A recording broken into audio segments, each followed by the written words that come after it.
नमस्कार, राधे राधे, जय श्री कृष्णा। दोस्तों, कैसे हो आप? सभी का स्वागत है हमारी वीडियो में। तो आज मैं आप लोगों के लिए हरितालिका तीज के कुछ नियम लेकर आई हूं और महत्वपूर्ण व्रत कथा भी लेकर आई हूं। इस व्रत कथा को सुनने से हर माताओं की पति की लंबी उम्र होती है और मनोकामना की पूर्ति भी होती है। तो सबसे पहले आपको बता दें कि हरितालिका तीज कब है। हरितालिका तीज 26 अगस्त को है, दिन मंगलवार हो। इस दिन भाद्रपद के शुक्ल पक्ष की तृतीया को यह व्रत रखा जाता है। हर महिलाएं अपने पति की लंबी उम्र के लिए हरितालिका तीज का व्रत रखती हैं। तो सबसे पहले इसका तो नियम जान लेते हैं और पूरा वीडियो देखिएगा। नियम भी आप लोगों को बताऊंगी कि हमें किन नियमों का ध्यान देना चाहिए, हमारे व्रत का फल पूर्ण रूप से हमें कैसे प्राप्त होगा। और लास्ट में मैं आपको व्रत कथा भी सुनाऊंगी। इस व्रत कथा को सुनने से मनुष्य की सारी मनोकामना पूर्ण हो जाती है और माताओं की झोली भी भर जाती है, आर्थिक स्थिति भी मजबूत होती है, पति की उम्र भी लंबी होती है और उनकी हर मनोकामना की पूर्ति भी होती है। तो सबसे पहले बात करेंगे नियमों की। नियम क्या है कि पहला नियम है कि व्रत एक बार शुरू करें तो जीवन भर रखना चाहिए, चाहे माहवारी हो या फिर कोई बीमारी हो। दूसरा नियम क्या है कि यह निर्जला व्रत है। जल भी पारण के बाद भी लिया ही जाता है, यानी कि निर्जला व्रत में जल भी पारण के बाद, यानी कि जब आपका व्रत हो जाए तभी आपको जल शाम के टाइम भी आप ले सकते हैं। वैसे 24 घंटे के नियम का होता है, लेकिन यदि आप नहीं रख सकते हो, शाम के टाइम आप पूजा पाठ करने के बाद जल का पारण कर सकते हैं। तीसरा नियम है कि पूजा में मिट्टी की पार्वती माता की मूर्ति बनाकर पूजा करने से शुभ फल की प्राप्ति होती है। चौथा नियम है कि रात्रि जागरण करके माता शिव की व्रत कथा सुने और उनको प्रसन्न करने के लिए रात भर हम भजन कीर्तन कर सकते हैं। पांचवा नियम क्या है कि व्रत के दौरान शुद्ध आचरण और संयम जरूरी होता है। अगर हम इस प्रकार से रहेंगे तो माता पार्वती की कृपा हमारे ऊपर बरसती रहती है। छठा नियम है कि व्रत छोड़ना हो तो विधिवत त्याग करें, ऐसे ही नहीं छोड़ना चाहिए। जब भी हम व्रत छोड़ें तो उसका विधिवत त्याग करना चाहिए। ऐसे हमें कि आज हम व्रत रखेंगे कल छोड़ देंगे, ऐसा नहीं करना चाहिए। जब भी उसको छोड़े तो पंडित को बुलाकर कुछ दान दक्षिणा देकर नियम पूर्वक से ही छोड़ना चाहिए। सातवां नियम है कि तीज व्रत व कुंवारी कन्याएं दोनों कर सकते हैं, लेकिन नियम पूर्वक करना चाहिए। ऐसे फर्जी में मजाक मजाक में यह व्रत नहीं किया जाता है। आठवां नियम है कि एक दिन पहले से ही नींबू, बैगन, प्याज, लहसुन नहीं खाना चाहिए, क्योंकि ये सब अशुद्ध चीजें हैं। इनको खाने से व्रत का फल प्राप्त नहीं होता है। नौवां नियम है कि पूजा स्थान और मन शरीर को पवित्र बनाए रखना चाहिए। गंदी जगह पूजा पाठ नहीं करना चाहिए। अपने मन को, शरीर को, स्वास्थ्य को, कपड़े को, सबको स्वच्छ से ही पूजा करनी चाहिए, यानी कि साफ सुथरे और पवित्र जगह पर ही भगवान का वास होता है।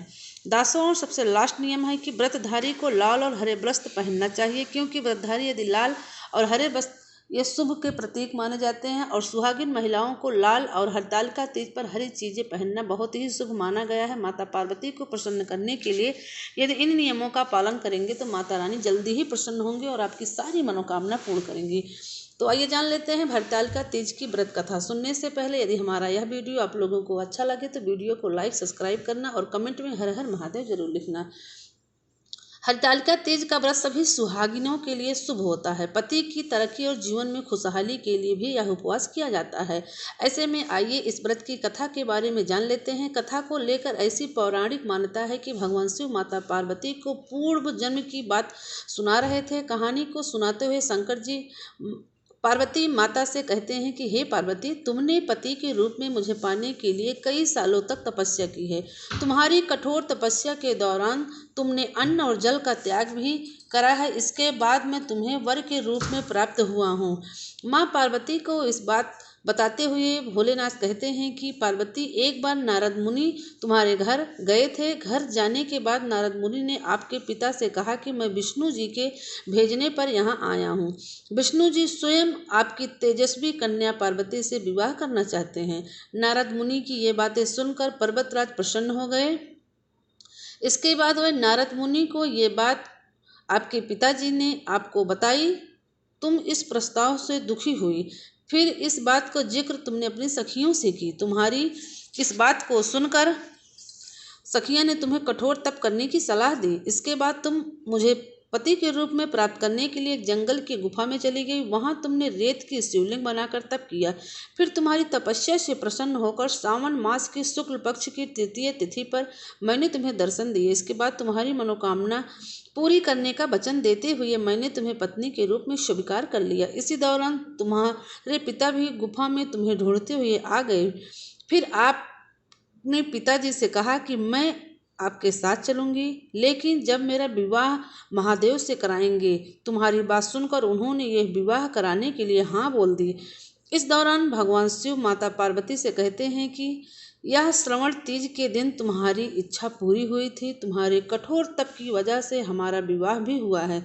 तभी से लेकर ऐसी मान्यता है कि जो महिलाएं इस तीज के व्रत को करेंगी उनका वैवाहिक जीवन में खुशियां ही बनी रहेगी और उनकी हर मनोकामना की पूर्ति होगी। माता रानी के आशीर्वाद से और भगवान भोलेनाथ के आशीर्वाद से जो भी महिलाएं इस तीज का व्रत को रखती हैं उनकी हर इच्छा पूर्ण होती है और उनके पति की लंबी उम्र होती है। जो भी नियम पूर्वक इस व्रत को करता है माता पार्वती उनको दिव्य आशीर्वाद देती हैं और कहती हैं कि जो भी नियम से, जो भी खुशी दिल से, सच्चे मन से हमारे इस हरतालिका तीज की व्रत कथा को सुनता है और मानता है, उसकी सारी मनोकामना पूर्ण होती है। उसके पति की भी लंबी उम्र होने के साथ साथ उसकी आर्थिक स्थिति भी मजबूत होती है और उसकी एक मनोकामना अवश्य पूर्ण हो जाती है। इससे पहले यदि हमारी यह कथा आप लोगों को अच्छी लगी हो, वीडियो को लाइक सब्सक्राइब करके हर हर महादेव जरूर लिख देना। राधे राधे, जय श्री कृष्ण, हर हर महादेव।